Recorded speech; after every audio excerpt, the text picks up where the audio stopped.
ጸጋ እግዚአብሔር ከተለየው ድቀት አለው ማለት ውድቀት ላይ ነው ማለት። ስለዚህ ሕፃናትም ማንኛውም በክርስቶስ አምኖ ያልተጠመቀም ሰው በዚህ ድቀት ውስጥ ያለ ነው። ምክንያቱ ልጅነትን ያላገኘ መንፈስ ቅዱስን ያልተቀበለ እስከሆነ ድረስ ማለት። ስለዚህ ከዚህ አንጻር እንዲህ አይነት ማንነት ውስጥ የሚኖር ሰው ነው። የንዕማንም ታሪክ ሁለተኛ ነገሥት ምዕራፍ 5 ከቁጥር 1 ጀምረን የምንመለከተው ታሪክ አለ። ንዕማን በለምጽ የነደደ ሰው ነበረ። በለምጽ መንደዱ የኛ በኃጢአት ሁሉ ወይም ደግሞ በአዳም በደል ምክንያት በድቅድቅ ጨለማ ውስጥ መኖርን የሚያጠይቅ ነው። ዘን ወደ ነብዩ ሄደ በዮርዳኖስ ተጠመቅ አለው። ከዛ በኋላ ደግሞ ትድናለህ ሲለው ኖ ሌላ ወንዞች አሉ አይደል እንዴ? ለምንድን ነው ሀባናና ፋርፋ የሚባሉ ትላልቅ ወንዞች እኮ አሉ። ለምንድን ነው እቺን ጥንጥ የምታክል ወንዝ ጋር ሄደ ተጠመቅ የሚለኝ ብሎ ተቆጣ ይላል። ንጉሥ ስለነበረ ነው። ነብዩ ያለህን አድርግ። ትልቅ ነገር አዞ ቢሆን ኖሮ ታደርግ ነበር። ነገር ግን ነብዩ ጥቂት ነገር አዘዘ፣ ያንንም አድርግ ትድንም አለ ብለው ደንገጥሮቹ ወይም ደግሞ ሰራተኞቹ ይነግሩታል። ሄዶም 7 ጊዜ ብቅ ጥልቅ ሲል እንደ አዲስ ሕፃን ቆዳ ያለውን ሰውነት ይዞ ማንኛውም በድቀት ማንኛውም በዚህ በመቁሰሉ መጉደል በልጅነት ማጣት ውስጥ ያለ ማንኛውም ሰው ቢሆን በዚህ በተሰጠው ምስጢር በኩል ካልሆነ በስተቀር ከነበረው የልጅነት ጸጋ ወይም ደግሞ ካልነበረው ከልጅነት ጸጋ ከሌለው ከመንፈስ ቅዱስ ጸጋ ሊሳተፍ አይችልም ማለት ነው። በዚህ ምስጢር ካልሆነ በስተቀር ወደዚህ ልጅነት ወደ መንፈስ ቅዱስ ስጦታ ወደ መንፈስ ቅዱስ ጸጋ ሊመጣም ሊቀበልም አይችልም ማለት ሶ አዳማዊ ድቀት ስንል ወይም ደግሞ በአዳማዊ ማንነት አሉ ስንል ምን ማለት ነው? መንፈስ ቅዱስን ያልተቀበሉ የእግዚአብሔር ልጅነትን ያላገኙ ናቸው። የእግዚአብሔር ልጅነትን ያላገኘ ደግሞ ልክ እንደ አዳም የተራቆተ ወይም ደግሞ አዳማዊ ሰውነት የያዘ ተብሎ ይገለጽለታል። ይሄን እያልን እንደሆነ ልትረዱ ያስፈልጋል ማለት ነው። እግዚአብሔር ይስጥልን፣ ቃሉት ያሰማልን፣ ይወዲ እግዚአብሔር ያክብርልን፣ በእድሜው ጸጋ ይጠብቅልን። እሺ ቀጥሎ ኢዮባ ኦራቡ ለማድል ልስጥ ፈቃደኛ ሆነ ሰው አንድ የምጠይቃችሁ ጥያቄ አለ። ኢዮባ ማውራት ትችላለህ? አዎ እችላለሁ። እሺ ሜቢ ኢዮባ ሀሳብ እንድሰጥበት የምፈልገው አሁን የዋዲ ያወራው ነገር እንዳለ ሆኖ አንዳንድ የሚነሳ አርጊውመንት አለ። እርሱ ምንድን ነው? አንዳንድ ወንድሞቻችን ጋር በደንብ ልታብራራው አሁን የዋዲ አዳማዊ ማንነት ስንል ምን ማለት እንደሆነ ተናግሯል። ሜቢ ኢዮባ እንድትመልስልኝ ነው። ከዛ ወደ ከአዳማዊ ማንነትና ከክርስቶሳዊ ማንነት ውጭ ሌላ ማንነት አለ እንዴ? እስከማውቀው የለም። ሰው ሲወለድ አዳማዊ ነው የሚሆነው። ለምሳሌ አብርሃም እንግዲህ የእግዚአብሔር ሰው ከሆነ በኋላ ሰዎች በመገረዝ እስራኤላዊ ይሆኑ ነበር አይደል? አይሁዳዊ ይሆኑ ነበር ወይንም ደግሞ የእግዚአብሔር ሕዝብ ይሆኑ ነበር አይደለ? በመገረዝ ምናዊ ተባሉ? አብርሃማዊ ወይም እግዚአብሔራዊ ሆኑ፣ የእግዚአብሔር ሆኑ። ሰዎች በሐዲስ ኪዳን ክርስቲያኖች በመጠመቅ ክርስቶሳዊ ይሆናሉ። ያልተጠመቁስ አዳማዊ ሆኖ ነው የሚኖሩት። ምክንያቱም ውልደታቸው ከአዳም ስለሆነ ማለት ነው። ስለዚህ መጽሐፍ ቅዱስ በግልጽ የሚያሳየን ይሄን ነው። የመጽሐፍ ቅዱስ ጥቅሶች ተነስተዋል። እንደው አሁን ሳይሆን ልክ ድንገት እንትን ስትለኝ እንደ አጋጣሚ አጠፋሁት፣ ግን በኋላ ላይ አነሳዋለሁ። ሊቀ ሊቃውንት ስማ ከሆነ በጥምቀት የሚገኙ ጸጋዎች ብለው የገለጿቸው አሉ። በጥምቀት የሚገኙ ጸጋዎች ብለው ከጠቀሷቸው መካከል ባሳያችሁ እንደው በጣም ደስ ይለኛል። ቅድም እንዳልኩት ተባራሪ ዝም ብለን እኛ የምናነሳው ሐሳብ አለመሆኑ ሰዎች እንዲያውቁ በጣም አብዝቼ ፈልጋለሁኝ። እሱን ላሳያችሁ። እሺ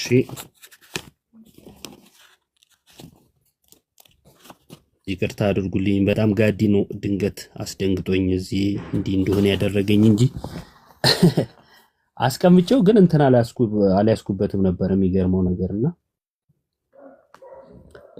ዮሐዲ አሁን ያነሳውን ዲያቆን ያረጋል የሚያብራራውን ሐሳብ ነው ያነሱትና እሱ ላይ ክርስቶስን ከመልበስ ጋር ያይዘው በጣም ሰፊ ማብራሪያ ይሰጣሉ። ይቅርታ በጣም አንተች አፕሊኬሽን ቶሎ የምታጠፋው ነገር አለባት። በጸጋው ድናችኋል አለ። ከዛን በሚመጡት ዘመናትም በክርስቶስ ኢየሱስ ለእኛ ባለ ቸርነት ከሁሉ የሚበልጠውን የጸጋውን ባለጠግነት ያሳይ ዘንድ ከእርሱ ጋር አስነሳን። በክርስቶስ ኢየሱስ በሰማያዊ ስፍራ ከእርሱ ጋር አስቀመጠን። ጸጋው በምን አድኗችኋል? በእምነት። ከላይ እዚህ ጋር ከወደደን ከታላቅ ፍቅሩ የተነሳ በበደላችን ሙታን እንኳን በሆነን ጊዜ ከክርስቶስ ጋር ሕይወትን ሰጠን፣ በጸጋው ድናችኋል ሲል በጸጋው መዳን ማለት አምኖ በመቀበል ማለት ነው እንጂ ቤት ተቀምጠ ጸጋው በቃ እንደ ክርስቶስ በመስቀል ላይ አንዴ ሞቷል እዛን ከሌ የሚባል ሙስሊም ድኖልኛል ብለህ እንድትል አይደለም። ጸጋው በእምነት በቃ ጸጋው ያለ እምነት የሚል አንድ ጥቅስ የለም መጽሐፍ ቅዱስ ላይ። ጸጋው በእምነት አድኗችኋልና ይህም የእግዚአብሔር ስጦታ ነው እንጂ ከእናንተ አይደለም። እዚህ ጋር መሰረታዊ ጉዳይ ቅድም ዲያቆን ያረጋል ሲያብራራ አጽንኦት ስጡት ብሎ ጋድ ያስደገመው ፓርት ላይ ምን ብሏል? ከእግዚአብሔር የሆነው ነገር ፈጽሞ አልቋል ወይም ተፈጽሟል። ከእርሱ የሆነ ነገር የቀረ የለም። ይሄ ከእርሱ የሆነው ፈጽሞም የተሰጠንን ግን ምን ማለት አለብን? ለኔ ነው ብለን መቀበል አለብን። ይህን ካልተቀበልን ድህነትን አናገኝም። እሱ ምን ሁሉ እዛ መዳን ውስጥ ለኔ ነው ብለን መቀበል አለብን። ክርስቶስ ሞቷል የሚለው ላይ እኮ ሳይንቲስቶችም እኮ ይናገራሉ አይደል? የታሪክ ባለሙያዎችም አዎ ኢየሱስ የሚባል ሰው እኮ እንደሞተ አንዳንድ ፍንጮች አሉ ብለው እኮ ሊያወሩ ይችላሉ፣ ያወሩም አሉ። ይሄ ግን ለነሱ ለድህነት አይደለም። ይሄ ለነሱ ምንድነው? ዕውቀት ነው። ድኖልኛል እምነት ነው። ለኔ ነው እምነት ነው። እንዲህ ስንል ነው ድህነትን የምናገኘው። ከዛስ ማንም እንዳይመካ ከስራ አይደለም ማለት። እዚች ጋር አንድ ነገር ማሳየት ፈልጋለሁ። እኛ ፍጥረቱ ነንና እንመላለስበት ዘንድ እግዚአብሔር አስቀድሞ ያዘጋጀውን መልካሙን ስራ ለማድረግ በክርስቶስ ኢየሱስ ተፈጠርን ይላል። መልካሙን ስራ ለማድረግ በክርስቶስ ኢየሱስ ተፈጠርን ሲባል እንደ አዲስ ልጅነትን አገኘን ነው። ይሄን ልጅነትን ያገኘ ነው መታደስን ያገኘ ነው በማን ነው? በክርስቶስ ኢየሱስ። እርሱም በሚስጥር ነው፣ በሚስጥረ ጥምቀት አይደል? ክርስቶስን በመልበስ ነው የታደስ ነው። ከመታደሱ በፊት ሰውየው ምን ነበር? ከመፈጠሩ በፊት። ከመፈጠሩ ማለት ከጭቃና ከአፈር አዳምን ሲፈጥረው ጋር አይደለም። መዳንን ነው እዚህ ጋር ፈጠረን ብሎ እየተናገረ ያለው። ከመዳን ወይም ከመፈጠሩ እንደ አዲስ ከመሰራቱ በፊት ምን ነበር? አዳማዊ ማንነት ነበረ። አዳማዊ ማንነት ስለነበረ ነው ክርስቶስን መልበስ፣ እርሱን አውልቀን ክርስቶስን መልበስ የሚያስፈልገን። ይሄ ካልሆነማ እንዴት ነው ክርስትና ልናብራራ የምንችለው? ይሄ በጣም ከባድ ነው። ቲቶ እንደዚህ ይላል። ቲቶ ምዕራፍ 3 ላይ እንደዚህ ይላል፣ እኛ ደግሞ አስቀድመን የማናስተውል ነበርን፣ የማንታዘዝ፣ የምንስት፣ ለምኞትና ለልዩ ልዩ ተድላ እንደ ባሪያዎች የምንገዛ፣ በክፋትና በምቀኝነት የምንኖር፣ የምንጣላ፣ እርስ በርሳችን የምንጠላላ ነበርን። ነገር ግን የመድኃኒታችን የኢየሱስ ክርስቶስ ቸርነት ሰውን መውደዱ በተገለጠ ጊዜ አለ እንደ ምሕረቱ መጠን ለአዲስ ልደት። ለምን አለ? ለአዲስ ልደት በሚሆን መታጠብና በመንፈስ ቅዱስ በመታደስ አዳነን እንጂ እኛ ስላደረግነው በጽድቅ ስለነበረን ስራ አይደለም አለ። በጽድቅ ስለነበረን ስራ አይደለም። መታደስ ያገኘ ነው ምን ስለነበርን ነው? ቀድሞ ከታደስን ተመልከቱ፣ የታደስነው በምንድን ነው አለ? ለአዲስ ልደት በሚሆን መታጠብና በመንፈስ ቅዱስ አይደል? መታጠብ እያለ ያለው በጥምቀት ነው። እንግዲህ ከመታደሱ በፊት ምን ነበር ይሄ ሰው? በጥምቀት ከመታደሱ በፊት ምን ነበር? አይ ክርስቶስ በመስቀል ላይ ክርስቶስ በመስቀል ላይ ሲሞት ዓለም ሁሉ ያላመነው ኤቲስት ሁሉ ታድሶ ከሆነ አዳማዊ ማንነት ጠፍቶለት ከሆነ ድጋሚ አሁን መታደስ ያስፈልግሃል በጥምቀት የተባለው ለምንድን ነው? እንደዛ አይደለም። መታደስ ያስፈለገው ሰው ዮሐንስ ወንጌል ምዕራፍ 3 ላይ ከስጋ የተወለደ ስጋ ነው አይደል ያለው? ከመንፈስ የተወለደ ግን መንፈስ ነው አለ። ከውሃና ከመንፈስ ስለሚወለድ ነው። ከመንፈስ መወለድ ከመንፈስ የተወለደ መንፈስ ነው ያለው። ከስጋ የተወለደ ስጋ ነው ሲል ምን ማለት ነው? ያው አዳማዊ ነው ማለት ነው። አዳማዊ ማንነቱን ለቆ ነው ክርስቶሳዊ ማንነትን እንዲለብስ የሚያስፈልገው። የመጨረሻ ገላትያ 3 ቀደም ጠቅሻለሁ፣ ይቅርታ ቆላሲስን ልጥቀስ። ቆላሲስ መጽሐፍ ቅዱሱም በስፋት የሚያስተምር ስለሆነ እሱም እንዳይረሳ ለማለት ነው። ቆላሲስ 3 ላይ እንደዚህ ይላል፣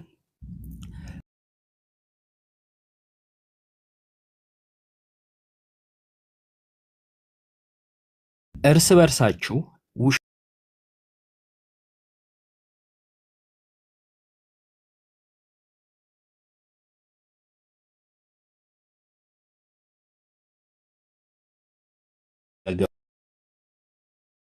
አሮጌውን ሰው ከስራው ጋር ገፋችሁታልና ይላል።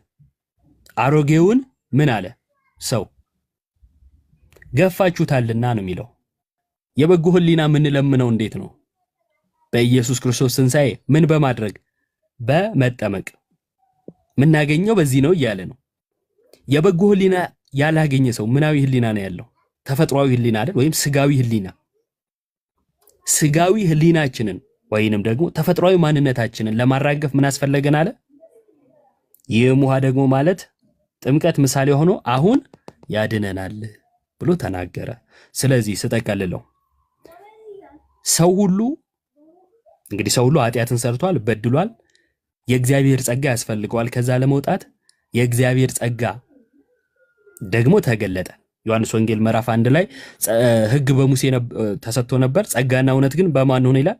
በክርስቶስ ኢየሱስ ሆነ ይላል።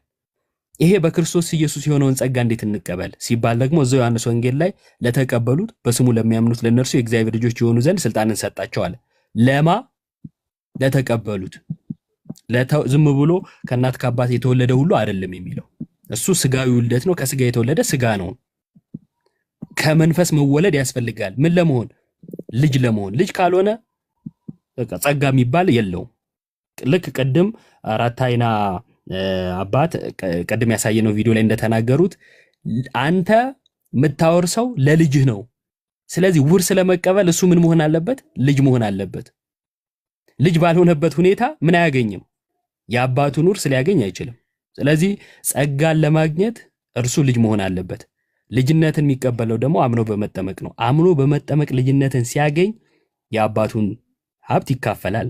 ልክ እንዲሁ ከእግዚአብሔር ጸጋ ተካፋይ ይሆናል። ስላበዛው በጣም ይቅርታ ይደረግልኝ። ቃሌት ያሰማልን። ዮባዬ ቃሌት ያሰማልን። ቀጥሎ ለአቡ እድል ሰጠዋለሁ። አንድ ነገር ዮባ የሰጠው ላይ ግን አጽንኦት መስጠት እፈልጋለሁ። ጋይስ ታች ለምሰሙ ወንድሞች እናቶች ሁለት ማንነቶች አሉ። ይህ በጣም ከባድም ነገር አይደለም። ኦኬ፣ በደንብ እንድታስተውሉት የምንፈልገው ነው። ሁለት ማንነት አለ። አዳማዊ ማንነት አለ። ቅድም ዮሐዴ እንዳለው አዳማዊ ማንነት ስንል የውርስ ኃጢአት እያልን አይደለም። ሚስ ሪፕሬዘንት እንዳታደርጉ። ኦኬ፣ ድቀት የፎልን ኔቸር የምንለው አለ። ኦኬ፣ ኃጢአት ማሸነፍ ያለመቻል ብዙ ዝርዝሮች አሉት በውስጡ። አዳማዊ ማንነት አለ፣ ክርስቶሳዊ ማንነት አለ። አዳማዊ ማንነት አለ፣ የመጀመሪያው አዳም ማንነት አለ። ክርስቶስ ደግሞ ምን ተብሏል? ሁለተኛው አዳም ተብሏል። ኦኬ፣ ይህን ነገር ራሳችሁን ጠይቁ የምትሰሙ ሰዎች። አሁን አንዳንድ ወንድሞቻችንና እህቶቻችን የሚያነሱት አርጊመንት አለና ሰው ኢየሱስ ክርስቶስ በመሞቱ ዓለም ላይ ያሉ ሰዎች በሙሉ ያ ነገር ከተገፈፈላቸው ያ አዳማዊ ማንነት ጠፍቷል ከተባለ ኦኬ ጠፍቷል ከተባለ ባይ ዲፎልት ወዴት ተሸጋግረዋል ማለት ነው? ወደ ክርስቶሳዊ ማንነት ተሸጋግረዋል ማለት ነው። ኦኬ አዳማዊ ማንነት ክርስቶስ ኢየሱስ መስቀል ላይ በሰራው የቤዛነቱ ስራ ዓለም ሁሉ አዳማዊ ማንነቱ ጠፍቷል ከተባለ ምንም ምስጢራት ሳይፈጽሙ ሳያምኑ አዳማዊ ማንነቱ ጠፍቷል ከተባለ ባይ ዲፎልት ምን እየተባለ ነው? ክርስቶሳዊ ማንነት ለብሷል ማለት ነው። ይሄ ደግሞ አይሆንም። መጽሐፍ ሲናገር ደግሞ ክርስቶሳዊ ማንነትን ክርስቶስን የምንለብሰው በጥምቀት ነው። ኦኬ ስለዚህ አንዳንዴ ምንድነው አሁን ሜቢ እንደዚህ አይነት ሐሳብ የምታነሱ ወንድሞቻችን እናቶቻችን ልንጠይቃችሁ የምንፈልገው ምንድነው አዳማዊ ማንነቱ መስቀል ኢየሱስ ክርስቶስ አሁን አንድ የሙስሊም ልጅ አዳማዊ ማንነቱ ጠፍቷል የምንል ከሆነ ይሄ ድቀታ ባህሪ የምንለው ማለት ነው። ኦኬ ፎልን ኔቸር የምንለው ወይ ደግሞ ኮራፕትድ የሆነ ኔቸር የምንለው እርሱ በመስቀል ላይ ጠፍቷል የምትሉን ከሆነ ምንድነው እሺ መሐል ላይ ክርስቶሳዊ ማንነትን በጥምቀት የሚለብስ ከሆነ አዳማዊ ማንነቱ በክርስቶስ የመስቀል ስራ ጠፍቶ ከሆነ እነዚህ ሰዎች ምንድነው የሚባሉት መሐል ላይ? ሌላ ሶስተኛ እንትን አለ አላቅም። እኛ መጽሐፍ ላይ እንግዲህ እስካሁን አንብበን የደረስንበትም ነገር የለም እና ይሄ በጣም ሎጂኩም ሲምፕል ነው ቱ ቢ ሆነስት እንደተናገር ነው ባይ ዘ ወይ ዛሬ ብቻ አይደለም ላይ የምንገባው እግዚአብሔር ቢረዳን ነገ ከነገ ወዲያ ደግሞ ጥንታውያን አባቶችን በሙሉ እምነታቸው እንደዚህ አይነት ነው። ጥንታውያን አባቶች በሙሉ ኢየሱስ ክርስቶስ የሰራውን የቤዛን ስራ መስቀል ላይ የተሰራው ስራ ሰው በሚስጥራት በኩል የሚቀበለው እና ቀደም ኢዮብ ያለው አንድ ነገር አለ። ቀስ በቀስ እኛ ራሱ የካልቪኒስቶችን ትምህርት እንዳንቀበል እንጠንቀቀ። ኢሬዚስቲብል ግሬስ የሚባለው ይሄ መቋቋም ማንችለው ጸጋ፣ እንደዚህ አይነት ነገር ይሄ ክርስትናው ማስተምሮ አይደለምና እዛ ላይ ጥንቃቄ ይፈልጋል ማለት ነው። አቡዬ ቀጥሎ አንተ ላተልቀና አንድ ጥያቄ የተነሱ ሀሳቦች አሉ፣ እዛ ላይ ሀሳብ ትሰጣለህ። ሜቢ አቡዬ እንደምታውቀው አንዳንዴ ሰዎች ሜቢ ሚስሪፕሬዘንትም የማድረግ ያለመረዳትም ሊሆን ይችላልና ምን ይባላል? አሁን አንድ ነገር አቡዬ ላጠራ የምፈልገውም ነገር አለ። ምንድን ነው? እኛ የሙስሊም ልጆች የቡዲዝም እምነት ተከታይ ልጅ የኤቲስቱም ልጅ የምንም ልጅ ቢሞት የት ይገባል? እግዚአብሔር ነው የሚያውቀው። ፍርድ ለእግዚአብሔር። ጋዲሳ እንደ ጋዲሳ የኔም ፐርሰናል ኦፒኒየን አቡ ሊጠይቀኝ ይችላል። ምን ታስባለህ ቢለኝ ፐርሰናል ኦፒኒየን ኦኬ ልጆች ስለሆኑ እግዚአብሔር እንዲህ ነው ብዬ ልነግርህ፣ ግን ፍርድ እግዚአብሔር ነው። ባይዘው እኛ እነዛ ልጆች ሲኦል ይገባሉ ብለን ድምዳሜም አልሰጠንም። ፍርድ እግዚአብሔር ነው። ግን አቡዬ እግረ መንገድ እንድታነሳው የምፈልገው ሀሳብ ምንድን ነው? ህፃናትን ስለምንድን ነው የምናጠምቀው? ቆይ ህፃናት ለምንድን ነው በ40 ቀንና በ80 ቀን የምናጠምቀው? እንደውም ድንገት ለሞት የሚቀርቡ ከሆነ ሁላ ምን ይደረጋል? በቤተክርስቲያናችን 40 ቀን የነበረው ራሱ ቀኑ ይቀንስና አይደል ቀደም ብሎ እንዲጠመቅ ይደረጋል አይደል? ለሰው ልጆች ሁሉ ሞቷል ማለት ምን ማለት ነው? ይህንን ጸጋ ሰርቶላቸዋል። ይህንን ጸጋ አምነው የሚጠመቁ ሰዎች ያገኙታል። ህፃናት ሲጠመቁት ይቀበሉታል። የቱን? ክርስቶስ ኢየሱስ በመስቀል ላይ ያንን ድነት በመፈጸሙ ምክንያት የምናገኘውን የልጅነት ጸጋ፣ ክርስቶሳዊ ማንነት፣ አዲስ ህይወት የሚባለውን ህፃናት በጥምቀት አማካኝነት ያገኙታል። በጥምቀት አማካኝነት ከማግኘታቸው በፊት ሲባልስ ቅድም እንዳልነው ይህንን ጸጋ ገና ያልተቀበሉ ከሆነ ልክ ከአዳም ጀምሮ እስከ ክርስቶስ ያሉ ሰዎች ማለትም በክርስቶስ የማያምኑ ከክርስቶስም በኋላ በክርስቶስ የማያምኑ ሰዎችን እናነሳለን። ግን እስከ ክርስቶስ ኢየሱስ ድረስ ያሉ ሰዎች ምን አይነት ማንነት ውስጥ ነው የነበሩት? ድቀተ ባህሪ ወይንም ደግሞ ፋለን ኔቸር የምንለው ማለት ነው። ኃጢአትን አለማድረግ አለመቻል፣ ከእግዚአብሔር ጸጋ የተለየ ገና ጸጋውን ያላገኙ ማለት ነው። ክርስቶስ መጣና ያንን ጸጋ ሰጠን። የዛ ጸጋ ሰዎች ተካፋይ የሚሆኑት በጥምቀት አማካኝነት ነው። አዋቂዎች ከሆኑ አምነው በመጠመቅ ነው። ህፃናት ደግሞ ሲጠመቁ ነው ያንን ጸጋ የሚያገኙት። ያንን ጸጋ ከመቀበላቸው በፊት ከጸጋ የተራቆተ ማንነት ነው። ልክ አዳም ከጸጋ የተራቆተ ማንነት ነው አይደል ያለው? ህፃናትም እንደዛው ናቸው። ባይዜ ጸጋን የሚቀበሉ ሲጠመቁ ነው። ቤተክርስቲያን ይህንን በደንብ ደጋግማ ነው የምታስተምረው። ህፃናት ሲጠመቁ ሀብተ ወልድን ስመ ክርስትናን ነው የሚቀበሉት። ሀብተ ወልድ ሲባል በወልድ በጌታችን በኢየሱስ ክርስቶስ አማካኝነት የተደረገውን ሀብታት እነዛን ጸጋዎች ይቀበላሉ ማለት ነው። ልክ ቅዱስ ጴጥሮስም የሐዋርያት ሥራ ምዕራፍ 2 ቁጥር 38 ላይ ንስሐ ግቡ ኃጢአታችሁ ይሰረይ ዘንድ በኢየሱስ ክርስቶስም ተጠመቁ ካለ በኋላ የመንፈስ ቅዱስንም ስጦታ ትቀበላላችሁ። መቼ? ስትጠመቁ የመንፈስ ቅዱስንም ስጦታ ትቀበላላችሁ። ሰዎች ሲጠመቁ የመንፈስ ቅዱስንም ስጦታ ይቀበላሉ። የመንፈስ ቅዱስን ጸጋ ይቀበላሉ። ያንን ጸጋ ያላገኘ ሰው ከጸጋ የተራቆተ ነው ማለት ጸጋ የሌለው ነው ማለት ነው። ባይዜ በጣም ግልጽ አይደለ? የድነትን ጸጋ ያልተቀበለ ሰው የድነት ጸጋን የምንቀበለው በእምነትና በጥምቀት ነው። ህፃናት ከሆኑ በጥምቀት ነው ያንን ጸጋ የሚያገኙት፣ ያንን ጸጋ የሚቀበሉት። ያንን ጸጋ ከመቀበላቸው በፊት ምንድን ናቸው ሲባል ከጸጋ የተራቆተ ማንነት ነው ያላቸው ማለት ነው። ይሄ ማለት ደግሞ አዳማዊ ማንነት ማለት ነው። አዳማዊ ማንነት የሚባለው ይሄ ነው። ኃጢአት አለባቸው መርገም አለባቸው አልተባለም፣ ማንምም አላለም። እንደዛ የሆነ መርገም አለባቸው አይደለም። የእግዚአብሔርን ጸጋ ግን ገና አልተቀበሉም ነው። ክርስቶስ ኢየሱስ በመስቀል ላይ የሰራውን የማዳን ስራ አፕሊካብል የሚሆነው ሲጠመቁ ነው። ህፃናቱ ልክ ሲጠመቁ ቤተክርስቲያናችን ስታጠምቅ 3 ምስጢራት ይፈጸማሉ አይደለ? አንደኛ ይጠመቃሉ በውሃ፣ ሁለተኛ መንፈስ ቅዱስ እንዲያድርባቸው ሜሮን ይቀባሉ፣ ሶስተኛ ደግሞ ቅዱስ ምስጢርን ቅዱስ ቁርባንን ይቀበላሉ። በዚህ አማካኝነት በክርስቶስ ኢየሱስ የተሰራውን የመስቀል ላይ ስራ ይቀበላሉ። ይህንን ጸጋ ይህንን በክርስቶስ በጣም ገርሞኝ ነው እያወራሁኝ ምናምን የሆነ ነገር መጣልኝና ኢየሱስ ክርስቶስ በመስቀል ላይ ያደረገውን የድህነት ስራ ሰዎች የሚቀበሉት ሲያምኑና ሲጠመቁ ነው። ካላመኑ ወይንም ካልተጠመቁ ይህ ጸጋ የላቸውም። ይህ ጸጋ ከሌላቸው ደግሞ ልክ በብሉይ ኪዳን ለምሳሌ በብሉይ ኪዳን ነበሩ ሰዎች ይህ ጸጋ አልነበራቸውም አይደለ? በኢየሱስ ክርስቶስ በመስቀል ላይ የተሰራው የማዳን ጸጋ አልነበራቸውም። አሁን ክርስቶስ ያንን ስራ ከመስራቱ በፊት ነው የምላቸው አልነበራቸውም። አሁንም ያሉ ሰዎች ይህንን ጸጋ እስካልተቀበሉ ድረስ የላቸውም። ይህ ጸጋ ይህ የድህነት ጸጋ የላቸውም። ስለዚህ ከዚህ የድህነት ጸጋ የተለዩ የተራቆቱ ናቸው ማለት ነው። በነገራችን ላይ እኔ አንድ ነገር እፈራለሁ። ኢየሱስ ክርስቶስ ለሁሉ ሞቷል ሲባል እንደው በኢየሱስ ክርስቶስ የተሰራውን ነገር ሰው ሳያምን ወይም ሳይጠመቅ አንዲቷንም ነገር ተካፋይ አይሆንም። አንዲቷንም ነገር አዎ ኢየሱስ ክርስቶስ ለሰው ልጆች ሁሉ ሞቷል። ኢየሱስ ግን ለሰው ልጆች ሁሉ ሲሞት ከፈጸመልን ድህነት ሰው ሳያምን እና ሳይጠመቅ አንዲቷንም ነገር ተካፋይ ህፃናትም ሳይጠመቁ በፊት ተካፋይ ይሆናሉ የሚባል አይነት የቤተክርስቲያን ትምህርት የለም።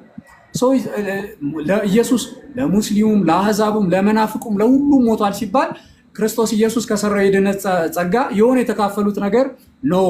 ሲያምኑና ሲጠመቁ ነው ያንን ጸጋ የሚያገኙት ማለት ነው። አንድ ነገር እፈራለሁኝ። ትላንትና የሆነ ነገር ትዝ ብሎን አንስተን እንደውም ትንሽ ፈገግ ስንል ነበረ። አክሊል ለመጀመሪያ ጊዜ ቲክቶክ ላይ ሲመጣ የተወያየው አንድ ፕሮቴስታንት ፓስተር ምን ነበር ያለው? የእግዚአብሔርን መንግስት ባልወርስም ነገር ግን ድህነቴን አላጣውም ድኛለሁኝ። አስታውስኩት። አዎ አሁን እኛ እንግዲህ የእግዚአብሔር መንግስት ብለን የምንጠራት አንድም ቤተክርስቲያንን ነው። ከሰው ልጆች ሁሉ አዳማዊ ማንነት ጠፍቷል ካለን ማለት ክርስቲያን ባይሆንም አንድ ሰው አዳማዊ ማንነቱ ጠፍቷል ከተባለ አዳማዊ ማንነቱ ጠፍቷል ስንል እውነትም ምን እያልን ነው ማለት? አሁን ከዚህ በኋላ ኃጢአትን ያለማድረግ ጸጋ አለው፣ የልጅነት ጸጋ አለው፣ ክርስቶስን ለብሷል፣ አዲስ ህይወት አለው የለውም? አዲስ ህይወት የሚባለው ባይዘ እኮ ከአዳማዊ ማንነት ተላቆ ክርስቶሳዊ መሆን ሲጀምር ነው። ኦኬ እሺ፣ አዳማዊ ማንነት ሁሉም ተላቋል ከተባለ ምን ማለት ነው? እስቲል ሰይጣን ገዢው አይደለም? ልክ በብሉይ ኪዳን ለምሳሌ አዳማዊ ማንነት የምንለው ሁሉም ከሞት ጥላ ስር ናቸው፣ ሰይጣንም ደግሞ ገዣቸው ነበር። ለምሳሌ አሁን ክርስቲያን ያልሆኑ ሰዎችም በክርስቶስ ኢየሱስ ግዛት ውስጥ ናቸው? በክርስቶስ ኢየሱስ መንግስት ውስጥ ናቸው? በፍጹም አይደሉም። ኦኬ እሺ፣ በሰይጣንም አይደሉም። እሺ በማናቸው? በራሳቸው ዝም ብለው እየኖሩ ነው እንበል። ቅድም እንደተባለው አዳማዊ ማንነታቸው ከጠፋ ገና ክርስቶሳዊ ካልሆኑ እኚህ ሰዎች ማለት መካከለኛ ሰዎች እንበላቸው ምን ብለን እንጥራቸው? ኦኬ ከባድ ነው። ብቻ ግን አዳማዊ ማንነት ሲባል በቃ ባጭሩ ክርስቶሳዊ ያልሆነ ማለት ነው። ገና የክርስቶስን ጸጋ የልጅነት የድህነት ጸጋ ያልተቀበለ ማለት ነው። እና ሰው ይህንን የድህነት ጸጋ የሚቀበለው ደግሞ አምኖ ሲጠመቅ ነው። ሰው አምኖ ካልተጠመቀ የስ አዳማዊ ማንነት ነው ያለው ማለት ነው። ቃልዮት ያሰማልን አቡዬ፣ ቃልዮት ያሰማልን።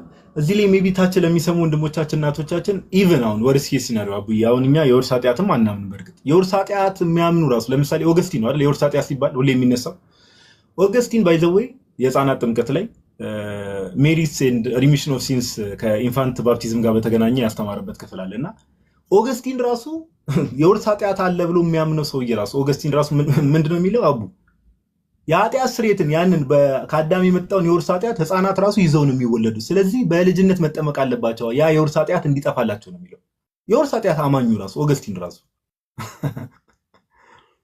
እና ለሚሰሙን ወንድሞቻችን እናቶቻችን ይሄን ቅድም የተነገረው ነገር አለ። አዳማዊ ማንነት ስንል ክርስቶሳዊ ማንነት ስንል ምን እያለ ነው የሚለው ነገር ግልጽ ነው።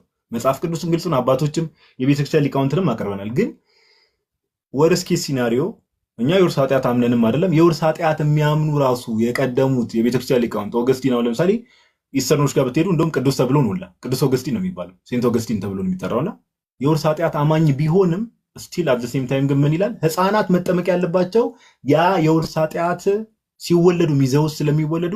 አሁን ኦገስቲን ለምሳሌ ክርስቶስ ለዓለም እንደሞተ ሳያቀርቱ አይደለም። ኦኬ ሊሚትድ አቶንመንት ኦር የካልቪኒስት እምነት ተከታይ መሆኑ አይደለም። የውርስ ኃጢአት የሚለውን ትምህርት ግን ያስተምር ነበር እንደሚታወቀው። ግን ያንን የውርስ ኃጢአት በሚያስተምርበት ሰዓት ላይ ኮመንት የሆነ ሰው እየላከልኝ እዚህ ሐሳቤን ይበትኗል ትላለህ። ይቅርታ አድርጉልኝ፣ ይቅርታ። እና ያንን የውርስ ኃጢአት ትምህርት ሲያስተምር ራሱ ምን ይላል? ክርስቶስ ለዓለም እንደሞተ እያወቀ ኦኬ ክርስቶስ ለዓለም እንደሞተ እያወቀ ይህን ሁሉ ነገር እያወቀ ግን ምን ይላል? የሚወለዱት ህፃናት ራሱ ያንን የአዳም የውርስ ኃጢአት ይዘው ነው የሚወለዱት። ስለዚህ በልጅነት መጠመቅ የሚያስፈልጋቸው ያንን የውርስ ኃጢአት ሪሚሽን እንዲያገኙ ነው ብሎ ነው የሚያምነው የውርስ ኃጢአት አማኙ ኦገስቲን ራሱ። ኦኬ ስለዚህ አሁን አዳማዊ ማንነት ስንል ምን እያለ እንደሆነ መቼስ እስካሁን ሲሰማ የነበረ ወንድሞች እናቶች ግልጽ ነው ብዬ አስባለሁ። ቀጣይ ዲያቆን ያን ጥያቄ ያለኝ በዚሁ ጋር ቀጣይ ሰው አያይዞም ሊመልሰው ይችላል፣ አንተም ልትመልሱ ትችላላችሁና ጥያቄ ብቻ ነው። ለምሳሌ እንደተባለው የማያምን ሰው ሙስሊም በሉት ኤቲስት በሉት የሆነ ሰው ዳነን በል ያለ እምነት ልክ ክርስቶስ የዛሬ 2000 ዓመት ስለሰዎች ሁሉ መድኃኒት ሊሆ ሊሰቀል ሲሰቀል በዛ ሰውዬው ያለ እምነት በቃ ዳነ ይባል። ይሄ ሰው ወዶ አይደለም ሄዳ ነው አይደለም፣ በቃ አንዴ ተደርጓል፣ እሱ ሳይወድ ነው ሄዳ ነው። ይሄ ሰው ግን እምነቱ ለምሳሌ ቡዲስት ሊሆን ይችላል ወይም ሙስሊምን በለው በመናቀውና ኢየሱስ ያድናል ብሎ አያምንም። ግን ሰውየው ድኗል። ፈቅዶ ነው ተገዶ ነው? ተመልከቱ፣ ሰውየው ድኗል። እሱ መዳኑንም እንደሚያድንም አያምንም። ክርስቶስ እንዳዳነውም አያምንም፣ አዳኝ እንደሆነም አያምንም። ይሄ ሰው በፍቃዱ ዳነ ወይስ ተገዶ ዳነ? በፍቃዱ ነው እንዳንል አላመነም። ሲጀመርም ኢየሱስ አምላክ ነው ብሎ አያምንም። ያለ ፍቃዱ ከሆነ የዳነው እግዚአብሔር ነፃ ፍቃድን ለድህነት ነፃ ፍቃድን አልሰጠም ማለት አንችልም። ወይንም ደግሞ በከፊል በእምነት የሚገኘውን እንደሚባለው እንደው በሌሎች አረዳድ እንሂድና በእምነት የሚገኝ ነገር አለ። በእምነት የሚገኘውን በከፊል እሱን ፍቃድ ሰጥቶ ለሌሎች ደግሞ ያለ ፍቃድ ሳይፈልጉ ሁሉ ድነዋል ማለት ነው። ኦኬ መጀመሪያ ግን ኮንሰፕቱ አንድ ሚስ ኢንተርፕሬት እንዳይደረግ መጀመሪያ አዳም ማን ነው ማለት አዳም ወደ ገነት የገባ መጀመሪያ ተፈጠረ። ኦኬ አዳም ከተፈጠረ በኋላ ወዴት ገባ? ወደ ገነት ገባ። ምን ተሰጥቶት ነው የገባው? አሁን መጽሐፍ አክሲማሮስ ላይ ካነበባችሁ ጸጋ ተሰጥቶት ነው። አዳም ከተፈጠረ በኋላ ገነትን ውስጥ ርስት እንዲሰጠው እንዲገዛ አንድ እንዲያሸንፍ ሁሉንም ማለት ነው። ይህ ጸጋ ተሰጥቶታል። ያም ብርሃናዊ ማንነት ይህንን ጸጋ ተላብሶ ተሰጠው። ወዴት እንዲገባ? ወደ ገነት እንዲገባ ማለት ነው። ኦኬ አዳም በለስን ከበላ በኋላ ከዚህ ጸጋ ተራቆተ። ከዚህ ጸጋ ተራቆተ። ሞት እኔ በእኔ ኮንሰፕሽን በሁለት ሳይድ ማየት እችላለሁ። የመጀመሪያው ሞት የተባለው እርግማን አለ። አሁን ለምሳሌ እርግማን የተረገመ አዳም አለ። ሔዋንም ተረግማለች፣ እባቡም ተረግሟል። የሞት ሞትን ትሞታለህ የተባለው ከዚህኛው ይለያል ማለት የስጋ መበስበስን ሊሆን ይችላል። ኦር አሁን ማንስትሬሽን ሳይክል አለ አይደል? ለሴቶች ላይ ስቲል እናያለን አይደል? ጋር እነዚህን ልናይ እንችላለን። ሌሎች ነገሮች እናይ እንችላለን። እነዚህ አሁን በአዲስ ኪዳን እንደ እርግማን ይቆጠራሉ አይቆጠሩም? ይህንን አናስብ። ግን ምን ማለታችን ነው ታዲያ? ሞት የተባለው ዋና ሞት የመጀመሪያው የለበሱት የነበረው ጸጋ ልክ በለስን ሲበሉ ከበለስነት ተራቆቷል። ከዛ ከነበራቸው ጸጋ የተራቆቱ ሆኖ ያለ ጸጋ ሆኖ ማለት ነው። የሚሸነፉ ሆኖ ለዲያብሎስ በቀላሉ የሚሸነፉ ይሆናሉ። 2 ከገነት ርስታቸው ወጡ። 3 ከእግዚአብሔር መለየታቸው፣ ከእግዚአብሔር ተለዩ ማለት ነው። ስለዚህ ከእግዚአብሔር ከተለዩ ከጸጋቸው ባዶ ከሆኑ እነዚህ ካሁን በኋላ ምንድነው ማለት ነው? በቀላሉ ለዲያብሎስ የሚገዙ ይሆናሉ፣ በቀላሉ የሚወድቁ ይሆናሉ። ኦኬ ሶ እኛ ታዲያ ድነናል። አሁን በክርስቲያኖች ዘንድ ድነናል፣ እየዳን ነው፣ እንድናለን የሚለው ምን ማለት ነው? ድነናል ስንል ጌታችን መድኃኒታችን ኢየሱስ ክርስቶስ ላይ በቀራንዮ ላይ እርሱ ለሁላችንም ቤዛ ሆኖ ተሰጠን። ይህንን ድነትን ለሁላችንም ፈጽሟል። ይህንን ለሁላችን አደረገን። ግን ደግሞ ይህንን በጸጋ በኩል ካልተቀበልነው በስተቀር ድነትን አናገኝም። ድነናል አንልም ማለት ነው። እግዚአብሔር የሁሉንም ኃጢአት ክርስቶስ የሁሉንም ኃጢአት ተሸከመ። ስለዚህ ድነናል የምንለው በጸጋ በኩል ያ ማለት በጥምቀት ማለት ነው። በጥምቀት ነው ይህን ጸጋ የምናገኝበት። አምነን በጥምቀት ካልተቀበልን በስተቀር ይህ መጀመሪያ የተራቆትን ጸጋችን አንለብስም። ያጣነው ልጅነትን አንለብስም፣ መልበስ አንችልም። ያጣነው ልጅነት አለ። እሱን ማግኘት የምንችለው በምን በኩል ነው ማለት ነው? በጥምቀት በኩል ነው። ካለበለዚያ ልጅነታችን አልተመለሰልን፣ አላገኘንም ማለት ነው በክርስቶስ። ስለዚህ ድነናል የምንለው ድጋሚ እነግራለሁ፣ እኛ ጸጋ ስንለብስ በጥምቀት ልጅነትን ስናገኝ አንድ ክርስቲያን ኢኒሻል ሳልቬሽን አገኘ ይባላል፣ ወደ ቤተ ክርስቲያን ተጨመረ ይባላል። ሁለተኛ እንድናለን፣ ድነትን እንፈጽማለን። ኦኬ ስለዚህ ወደ ቤተ ክርስቲያን ውስጥ ከተጨመረ በኋላ ዕለት ምን ያደርጋል? ስጋውና ደሙን እየበላ ክርስቶስ ከእሱ ጋር እየኖረ እርሱ ደግሞ ከክርስቶስ ጋር እየኖረ ምን ማድረግ አለበት ማለት ነው? ፍሬ እያፈራ መሄድ አለበት። ድነቱ መፈጸም አለበት። በኃጢአት ሊወድቅ ይችላል። አዎ በንስሐ እየተመለሰ ይሄ ምንድነው? ድህነትን መፈጸም ይባላል። ዕለት ያንን ያገኘነውን በጸጋ ልጅነትን ያገኘው በልጅነታችን ጸንተን እንድንኖር ማለት ነው። መኖር አለብን። እስከ መጨረሻ የጸና እርሱ ይድናል ተብሏል። ኦኬ፣ ወደፊትስ ምን አለ ማለት ነው? ወደፊት እኛ እንድናለን። ዳግም ክርስቶስ ሲመጣ ለፍርድ ይመጣል። ኦኬ፣ ለፍርድ ማን ነው የሚነሳው? ሁሉም ሰው ይነሳል።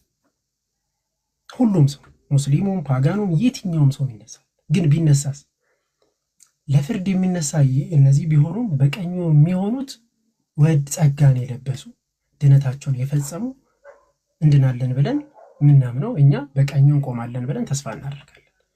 እነዛስ ያንን ጸጋን ያልተቀበሉ ልጅነትን ያላገኙ ወደ ቀደመ ማንነታችን ያልተመለሱ ወደ ገሃነም ነው የሚሄዱት።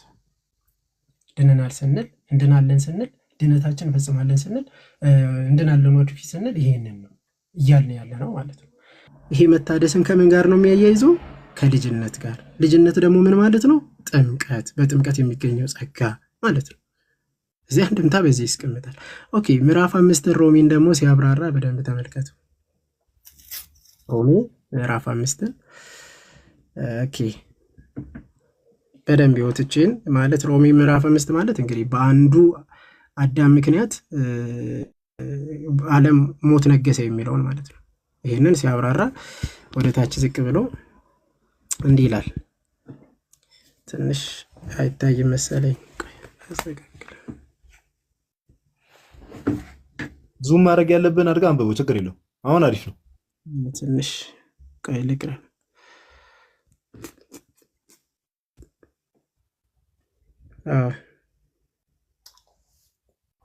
ይታያል አይደል? ይታያል። እንከፈድፋደ በጸጋው ለእግዚአብሔር ወበሀብቱ በጸገወን በእንተ አሐዱ ብእሲ ዘውእቱ ኢየሱስ ክርስቶስ ይፈድፍድ ሕይወት ላይ ለብዙሃን። ኦኬ፣ እፎንከ ቀጥሎ ምን ይላል መሰለ? ኢየሱስ ክርስቶስ ይሄውም አለ ማለት ይሄውም ኢየሱስ ክርስቶስ ነው። በአንድ በኢየሱስ ክርስቶስ በሰጠን በጸጋው በጥምቀት በሀብቱ ልጅነት ለብዙ ሰዎች ሕይወት እንደበዛልን ይሆን። እንዲሁም ይላል ቀጥሎ የአንድ የኢየሱስ ክርስቶስ ጸጋው ጥምቀት ሀብቱ ልጅነቱ ለብዙ ሰዎች ሕይወትን እንደሰጠን ይበዛልን ይሆን። ይሄ የተሰጠው ማለት ከላይ ያነጻጽራል ከአዳም ጋር ማለት ነው። ከላይ ካነበባችሁት የአንድምታውን አንብቡት። በነገራችን ላይ የአንድምታ የሮሜ ምዕራፍ 5 ማለት ነው። ምዕራፍ 5 ካነበባችሁ ይሄንን በግልጽ ነው የሚያስቀምጠው፣ ያነጻጽራል። ይህን ጸጋ ሁላችንም ያገኘንበት በምን በኩል ነው የሚለው? በጥምቀት በኩል ነው ብሎ ነው የሚያስቀምጠው። ሁሉ ብዙዎች የዳኑበት በጥምቀት ነው። ይህንን ያስቀምጣል ማለት ነው መጻሕፍቶቻችን። ሌላም አሮጌ ማንነትን በአንድ ከላይ ይሄንኑ ይኸው ተመልከቱ። ጋዲ ምን ይላል? በአንድ በአዳም በደል ሞት ከሰለጠነብን። ስማ፣ በአንድ በአዳም በደል ሞት ከሰለጠነብን እፎን ከጸጋው ለአሐዱ ብእሲ ኢየሱስ ክርስቶስ ወሀብቱ ያጸድቀን። ኦኬ፣ በአንድ በኢየሱስ ክርስቶስ የሰጠን ጸጋው ጥምቀት ሀብቱ ልጅነት ምን ያህል ያከብረን ይሆን? ወይነክሰል ለነ ለሕይወተ ዘላለም ብሎ ይህንን ያስቀምጣል። ይህንን ምንድን ነው በጥምቀት በኩል ብሎ ነው የሚያስረዳው። በነገራችን ላይ በአንዱ አዳም በደል ሞት ነገሰብን፣ በአንዱ በክርስቶስስ እሱም በጸጋው በኩል ያ ማለትም በጥምቀት በኩል ሕይወት እኛ ላይ አከበረን ማለት ነው። ስለዚህ በቀላሉ ሜቢ እኔ እንደ ፐርሰናል እንትን የሚለው እርግማንን የሚሉት ከሆነ ማለት የአዳም ማለት ሴት ስትወልድ በጭንቅ በሚጥ ምናምን እነዚህ ነገሮች ከሆኑ እነዚህ በአዲስ ኪዳን እኔ ይህንን እይታ እንደ እርግማን አይቆጠርም። በቃ ራይት ነው፣ አይቆጠርም።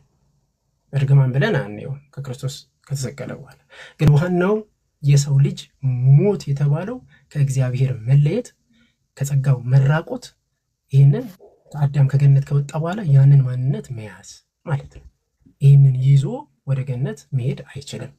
ድጋሚ ልጅነትን አግኝቶ ወደ ቤተክርስቲያን፣ የቤተክርስቲያን እንግዲህ ገነት የቤተክርስቲያን ምሳሌ ነች። ቤተክርስቲያን የገነት ምሳሌ ወይም የመንግስተ ሰማያት ምሳሌ ነች። ወደ ቤተክርስቲያን መግባት የሚችለው ማንም ሰው ይህንን ጸጋ አግኝቶ ነው። አበዛው። እግዚአብሔር ይስጥልን ጋዴ። ቃሎት ያሰማል እና ዲያቆን ምንም ያበዛው ነገር የለም። ቃሎት ያሰማልን፣ በእድሜ በጸጋ ይጠብቅልን።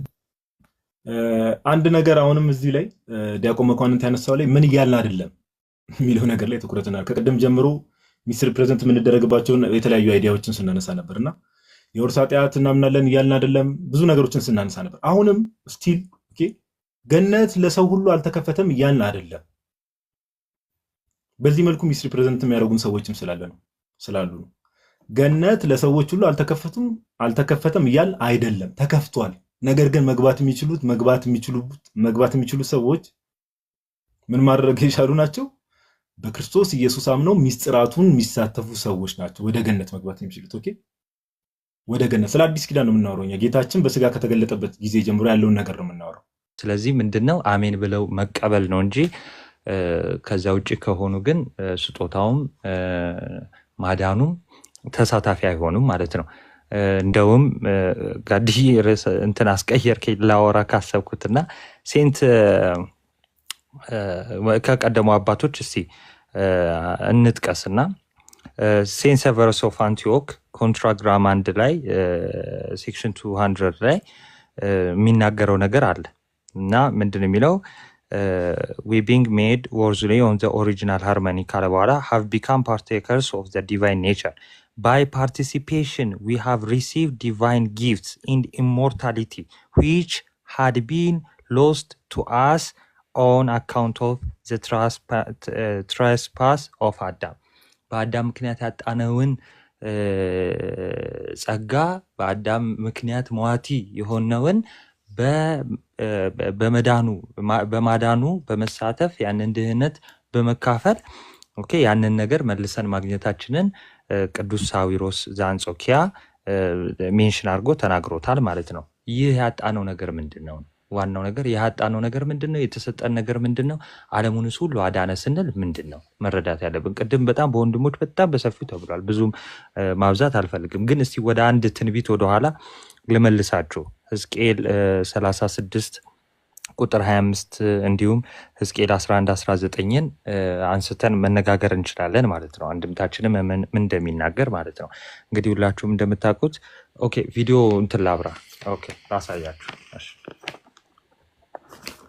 ይቅርታ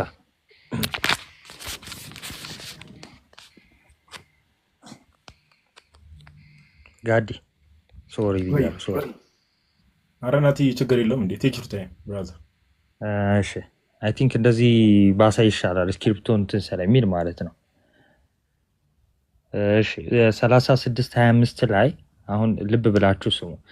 ሕዝቅኤል 36:25 ላይ አንድ ትንቢት እናገኛለን ማለት ነው።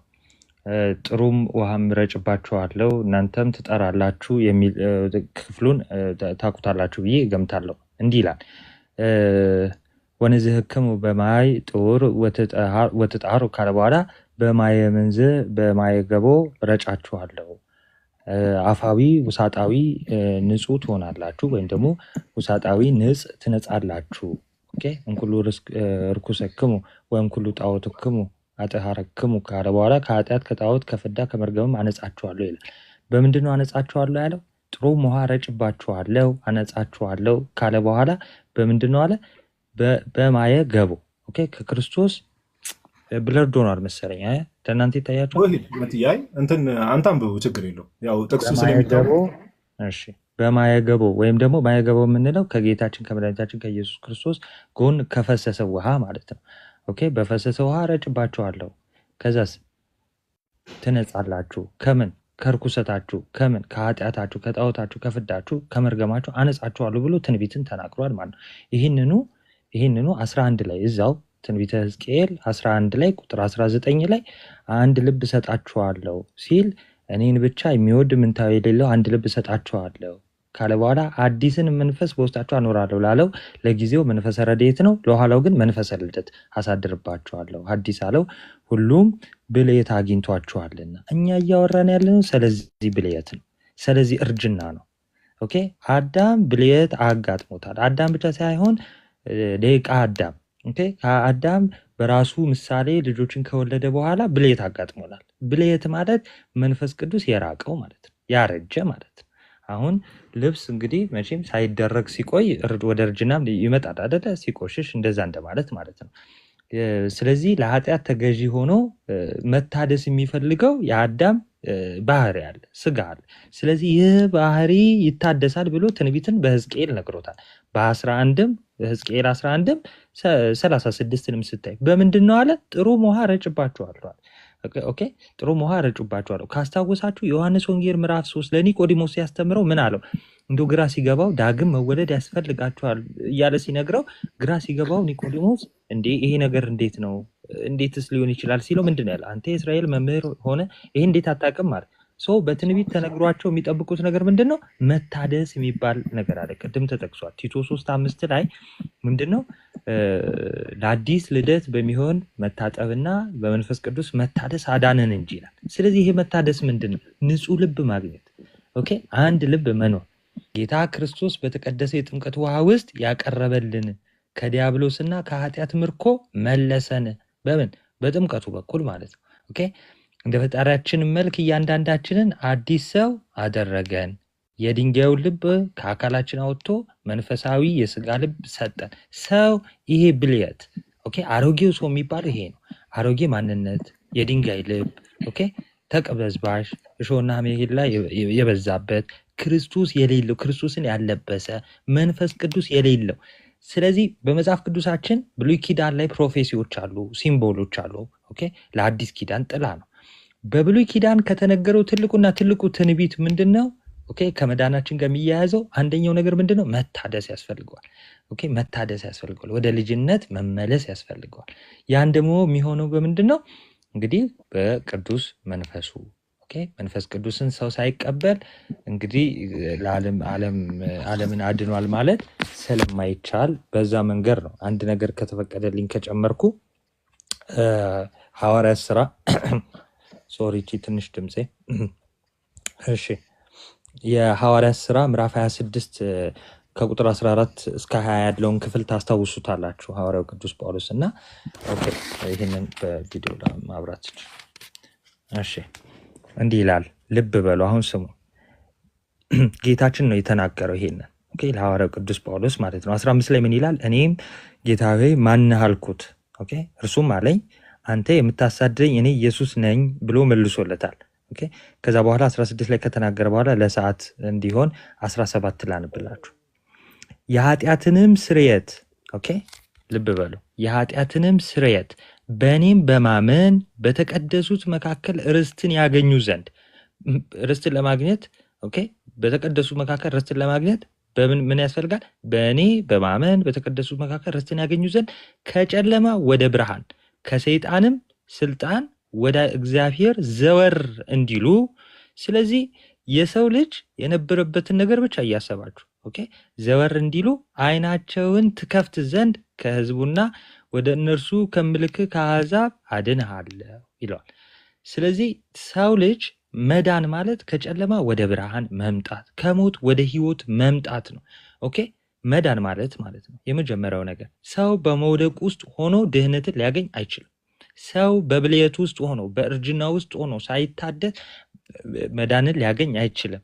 ክርስቶስ ራሱ ለጳውሎስ የተናገረው ይሄንን ነው።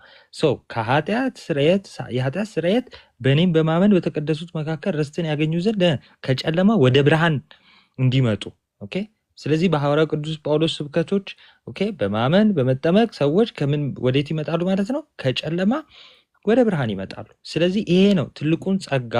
ያንን ጸጋ መቀበል መቻል ማለት ይሄ ነው፣ ከጨለማ ወደ ብርሃን ለመምጣት ኦኬ። ለዚህ ነው መምህራንን ሐዋርያትን የላከልን እንግዲህ ሂዱና ወደ ዓለም ወንጌልን ስበኩ ያለው ለዚህ ነው። ለምን? ከጨለማ ወደ ብርሃን እንድንመጣ ማለት ነው። ኦኬ ይህንን ስራ ለአንዱም ሳያዳላ ለአንዱም ሳያበዛ ለአንዱ ሳያሳንስ እኩል ለዓለም ሁሉ ሰርቶታል። ጌታችን መድኃኒታችን ኢየሱስ ክርስቶስ ለዓለም ሁሉ ነው። ኦኬ ለተመረጡት የሚባል ነገር የለም፣ ምን የሚባል ነገር የለም። ግን ያን የተሰራውን ስራ ምን ማለት አለብን? እኛ መቀበል አለብን። ያንን ስንቀበል ምን እናደርጋለን ማለት ነው? ከወደቅንበት ከዛ ከጨለማው ወደ ብርሃን እንመጣለን። ከአሮጌው ማንነታችን ብሌት ካጋጠመው ከእርጅናው ማንነታችን ወዴት እንመጣለን ማለት ነው? ወደ ታደሰው ወደ ክርስቶሳዊ ማንነት እንመጣለን። ልክ ሕዝቅኤል ላይ እንዳለው የመጀመሪያው ትልቁ ዋነኛው ሳክራመንት ደግሞ ምንድነው? ዮሐንስ 3 ላይ እንደተነገረው ሰው ከውሃና ከመንፈስ ካልተወለደ በቀር የእግዚአብሔርን መንግስት ሊያይ አይችልም። በቃ ትልቁ መታደስ ውስጥ መታደስ ያለው ያ ትልቁ መታደስ የምናገኝበት ማለት ነው። ከውሃና ከመንፈስ መወለድ አለብን። ለዛ ነው አሮጌውን ልባችንን አውጥቶ ንጹህ ልብ የሚሰጠን። ለዛ ነው በውስጣችን መንፈስ ቅዱስን የሚያሳድርብን። ንጹህ መንፈስን እሰጣቸዋለሁ እንዳለው ማለት ነው። ስለዚህ ያንን እንትን ማድረግ አለብን። ብዙ አላብዛ፣ ወንድሞች ቀጥሉ። እግዚአብሔር ያክብርልን። ይሲ ይለዛ ነው የዮሐንስ ወንጌል ምዕራፍ 6 ቁጥር 44 እስከ 45 ላይ የላከኝ አብ ከሳቡ በቀር ወደ እኔ የሚመጣ የለም። በነቢያት ምን ተብሎ ተጽፏል አለ? ሁሉ ከእግዚአብሔር የተማሩ ይሆናሉ። እንግዲያውስ ከእግዚአብሔር የተማረና የሰማ ሁሉ ወደ እኔ ይመጣል ብሎ ተናገረ። አብ ሰዎችን ሁሉ የሚጠራው በክርስቶስ በኩል አሁን በትምህርት ነው። ትምህርቱን ሰምቶ አሜን ብሎ የመጣ ሰው በምስጢራት አማካኝነት ሕይወት የሚሰጠውን ጸጋ ተቀብሎ መዳን ይችላል። ልዩነቱ ይሄ ነው። ሰው በዛ ነው። ይሄ ነገር በትንቢተ ኢሳይያስ ምዕራፍ 54 ቁጥር 13 ላይም እንግዲህ ልጆችሽም ሁሉ ከእግዚአብሔር የተማሩ ይሆናሉ ብሎ የተናገረው ክርስቶስ በመስቀል ላይ የሰራው ስራ አለ። ሶ አፖን ዋን ኮንዲሽን፣ በአንድ ኮንዲሽን፣ በአንድ ቅድመ ሁኔታ ላይ ተመስርቶ ሰዎች ሁሉ ሊድኑ ይችላሉ። ምንድነው እሱ ቅድመ ሁኔታው? በክርስቶስ የተሰራውን ስራ በማመንና ሕይወት የሚሰጠውን ጸጋ በመቀበል ሰዎች ሁሉ ሊድኑ ይችላሉ። ስለዚህ ለዓለም ሁሉ የቤዛነቱ ስራ ተሰርቷል ወይ? በደንብ ተሰርቷል። ያ ማለት ግን አንኮንዲሽናሊ ሁሉም ሰዎች ጸጋውን ያገኛሉ ማለት አይደለም። ሌትስ ሴይ የሆነ ድግስ ደገስክና ለጠራኸው ሰው በሙሉ የሚበቃን አይነት የሚሸኝልህን አይነት ምግብም ሆነ መጠጥ አዘጋጀ። ነሰሰርሊ ግን አንተ የጠራሃቸው ሰዎች በሙሉ ይመጣሉ ማለት አይደለም። ያ ማለት አንተ ያዘጋጀው ነገር በቂ አይደለም ሊባል ይችላል? አይባልም። የማቴዎስ ወንጌል ምዕራፍ 24 ላይ መንግስተ ሰማያት ልጁን ሊድር ድግስን ያዘጋጀ ሰው ይመስላል ተብሎ የተነገረው ምሳሌ በደንብ መልከት ይቻላል። አሁን እዛ ላይ ምንድን ያለው ጌታው መልእክተኞቹን እንግዲህ መሰናዳት ያለበት ሁሉ ነገር ተሰናድቷል፣ ወደ ውጭ ውጡና ነጋዴዎችን፣ ቀራጮችን፣ ለማኞችን ሁሉ ጠርታችሁ ጌታ ልጁን ሊድር ተዘጋጅቷልና ወደ ታደሙ ብሎ ጠርቷቸዋል። ነገር ግን አብዛኞቻቸው ይላል የማቴዎስ ወንጌል ሲናገር፣ ሌላው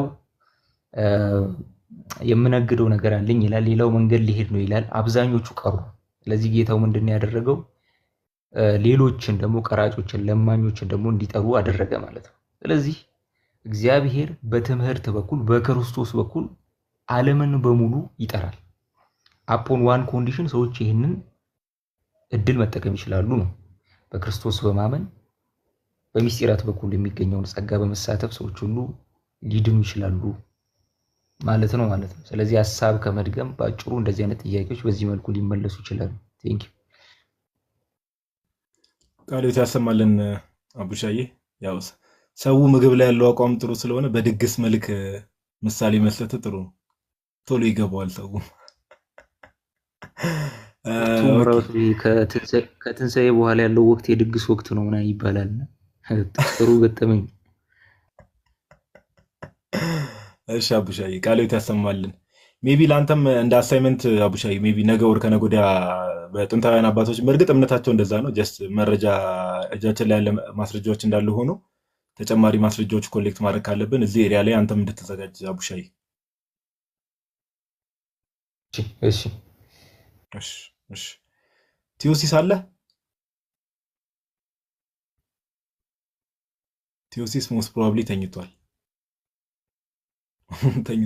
ረዥም ሰዓት እዚህ ተቀምጦ። ኦኬ እሺ አሁን የተነሳው ነገር ላይ ሜቢ ብዙ ሀሳቦች ተነስተዋል። ዮሐዴ አጠር ያለች ማጠቃለያ ዮሐድ አለ። አንተም ይሄኔ እኮ ተኝተህ ትሆናለህ።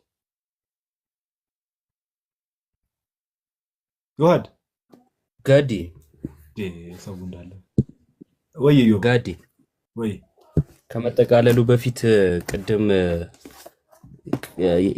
ያረጋልን ምንድን ነው ቀባጠረው ዮሐድ ክርስቶስን ስለመልበስ ነበር ያነበበው አይደለ? መጠቀምና አለመጠቀም ደግሞ ለእያንዳንዳቸው የእያንዳንዳቸው ድርሻ ነው። ጌታችን ግን እያንዳንዱን ወደ ሰርጉ ኑ ብሏቸዋል እያለ እየጠራ ነው። ማቴዎስ ወንጌል ምዕራፍ 22 እንዲሁም ልትድኑ ትወዳላችሁን እያለም እየጠየቀ ነው ብሎ ያስቀምጣል። ስለዚህ ልክ እንደተዘጋጀ ማዕድ ሲል ማዕዱ ተዘጋጅቷል፣ ከበዮቹ የሚጠበቅ ነገር አለ ነው። ስለዚህ ብትፈልግ ትበላለህ፣ ባትፈልግ አትበላም።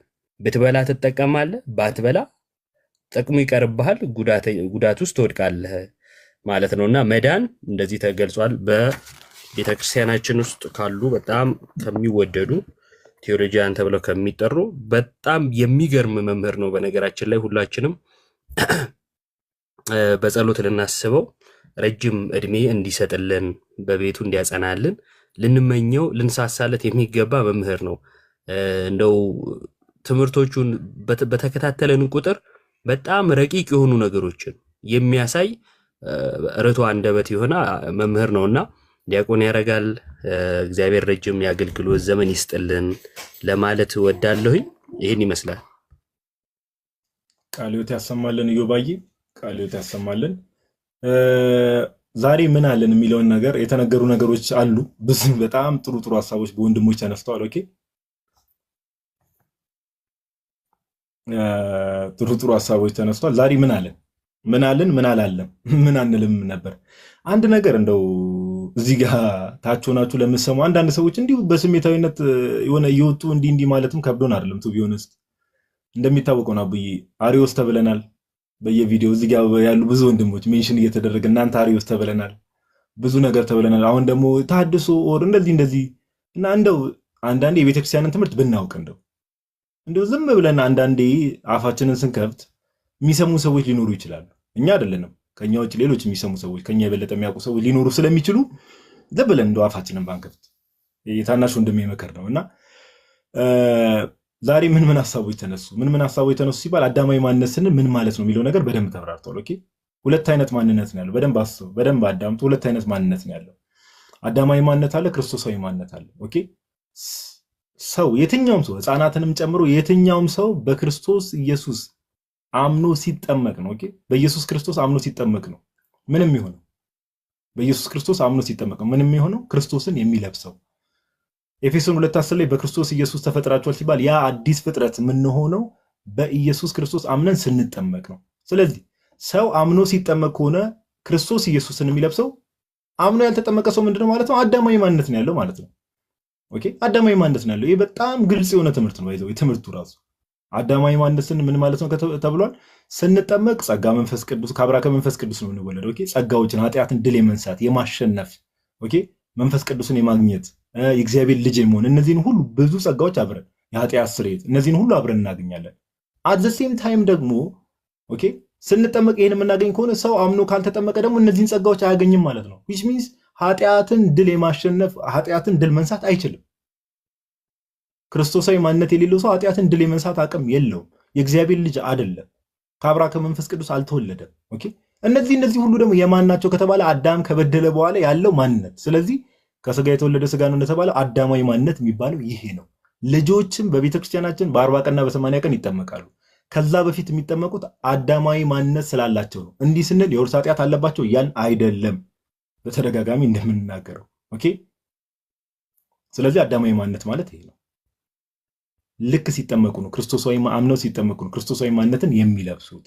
ሁለተኛ እዚህ ጋር ያሉ ወንድሞችም ሌሎች ወንድሞችም የቡዲስት ልጅ የኤቲስት ልጅ የሙስሊም ልጅ ህፃናት ሲሞቱ ሲኦል ይገባሉ ብለናል አላልንም።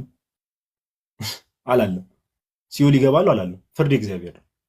አቡም የራሱን ፐርሰናል ኦፒኒየን ሊሰጥ ይችላል። ኢዮባም የራሱን ፐርሰናል ኦፒኒየን፣ ናቲም፣ ሁሉም ዮሐድም እዚህ ጋር ያለው ወንድሞች በሙሉ ሌሎችም ወንድሞች የራሳቸውን ፐርሰናል ኦፒኒየን ሊሰጡ ይችላሉ። የት ይገባሉ የሚለው ላይ ግን ፍርድ እግዚአብሔር ነው።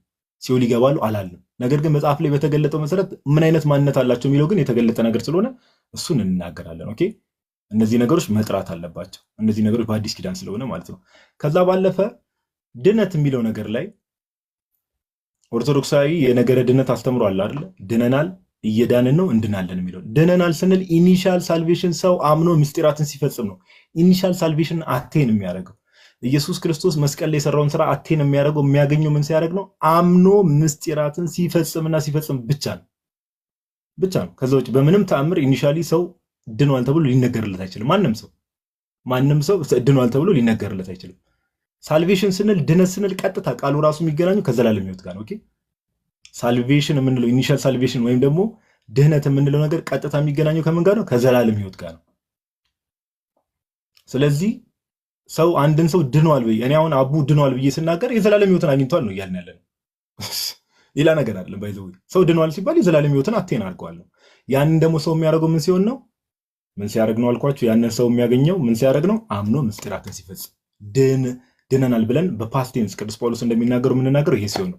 እየዳንን ነው የሚለው ደግሞ ዕለት ዕለት የራሳችሁ መዳን በፍርሃትና በመንቀጥቀጥ ፈጽሙ እንዳለ ቅዱስ ጳውሎስ የምንፈጽመዋል። ኦኬ እና ቃለ ሕይወት ያሰማልን። ሁላችሁም ትንሽ ነገር ብቻ አሁን ጋዲም ሲለው የነበረው ሀሳብ ላይ አንድ ነገር ላሳያችሁ። ከዛ ደግሞ አንድ ነገር ይሄ የተራቆተ ማንነት ስንል አሁን ወንድሞች ሲገልጹ ነበረና ተራቆተ ማለት ሩቅ ከሚል ባይዘው የመጣ ነው። ተራቆተ ማለት ራቆቱ ሆነ ማለት ነው። ሌላ ትርጉም የለም። አንድ ሰው ራቆት ካልሆነ በስተቀር ክርስቶስን ልበስ መባል አያስፈልገውም። አረ ወይ ለብሰው ከሆነ ደርብ ነው የሚባል አረ ልብስ አሁን ጋዲ ቲሸርት ለብሷል አይደል? በርዶት ከሆነ አረ የሆነ ጃኬት ደርብ ነው የሚባለው እንጂ ልበስ እና ክርስቶስን ልበሱት ሲባል ኦልሬዲ የተራቆተ ክርስቶስን ያለበሰ ጸጋ የተራቆተ ነው ማለት ነው። ስለዚህ ለዛ ነው ክርስቶስን ገላትያ 3:27ም የተጠመቃችሁ ሁላችሁ ክርስቶስን ለብሳችሁታል ሲል፣ ኤፌሶን መልእክት ምዕራፍ 4:24ም ኦኬ አዲሱን ሰው ክርስቶስን ልበሱት ሲል፣ ሮሜ መልእክት ምዕራፍ 13ም ኢየሱስ ክርስቶስን ልበሱት ብሎ ሲናገር ኦፍ ኮርስ ተራቁታል ማለት ነው። ኦኬ የሆነ ያለበስከው የተራቆትከው ነገር ራቆትህ የሆንከው ነገር አለ። ስለዚህ መልበስ ያስፈልጋል ነው። ስለዚህ የተራቆተ ማንነት አለው ማለት ክርስቶስን ያለበሰ ኦኬ መልበስ የሚያስፈልገው ነገር አለ ከማለት አንጻር ነው። ሁለተኛ በጣም ስለ ይሄ ዳግም መወለድ ያለ ጥምቀት እንዳልሆነ ኦሪገን ሲያስረዳ ከአዳምና ሔዋን የሰው ልጆች ሁሉ የአዳም ልጅ ተብለው እንደሚጠሩት ወይም ደግሞ ከአዳም ሔዋን ከምንድን ነው የተገኘችው? ከጎን ነው አይደለ? አዳም ተፈጠረ። ከዛ ከአዳም ጎን ማን ወጣች? ከግራ ጎኑ ሔዋን ትወጣና ከአዳምና ከሔዋን ትውልድ ሁሉ የአዳም ልጆች እየተባሉ ይወለዳል። ልክ እንደዚያ በመስቀል ላይ ኢየሱስ ክርስቶስ ኦኬ ከጎኑ የወጣች ምን አለች? ቤተ ክርስቲያን አለች። ኦኬ የማይገቦ ተብሎ ጥምቀት ማለት ነው። ስለዚህ ጥምቀት የማይገቦ እናት ክርስቶስ አባት ሆኖ ወይም ደግሞ መንፈስ ቅዱስ አባት ሆኖ ሁልጊዜ ክርስቲያኖች እየተወለዱ የሚኖርባት ድንግል የሆነች እናት ጥምቀት ብለው ይገልጻታል። ድንግል የሆነች እናት ጥምቀት ብቻ ነች። ስለዚህ ከዛ ያልተወለደ ሁሉ ምንድነው ማለት ሩቅ ነው ወይም ደግሞ አዳማዊ ነው ብሎ በግልጽ ይናገራል። አሁን ከተናገረው ሐሳብ ያው አሃት አብያተ ክርስቲያናት ስላለ ፖፕ ሽኖዳ አንድ ጽሁፍ ጽፎ ነበረ ኦን ደ ክሪድ የሚል ወይም ደግሞ ስለ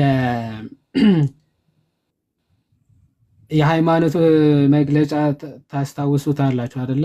የሃይማኖት መግለጫችን ኃጢአት በሚሰረይባት በአንዲት ጥምቀትም እናምናለን የሚል እሱ ክሪድ አብራርተው ጽፈውበታልና አንድ እሷን ፓርት ላሳያችሁ። ሜቢ ሌላ ስልክ ያላችሁ ሰዎች ኮምፓራቲቭ ቴዎሎጂ የሚለውን የፖፕ ሽኖዳን መጽሐፍ ዲያቆን መኳንንት አለ ኦርቶ ክርስቶስ አላችሁ ሌላ ስልክ አክሰስ ማድረግ የምትችሉበት? እኔ ጋር ምንም የለም ገዲ። ወይ እሺ፣ ችግር የለውም። ይዋድ ይቀጥል። አይ ኮምፓራቲቭ ቴዎሎጂ የሚለው መጽሐፋቸው ላይም የፕሮቴስታንቲዝም እና የኦርቶዶክስን ትምህርት በሚያወዳድሩበት ጥምቀትን ሲያብራሩ ይሄን ባይ ዘ ዌይ ኤግዛክትሊ ይሄን ሐሳብ ያነሳሉ። ቀጥል ይዋድ ቀጥል።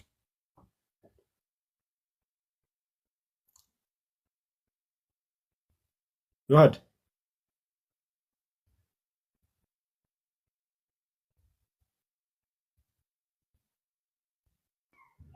ሄደ እንዴ? እዛው ግብጽ ሄደ እንዴ? ቅርብ ነች።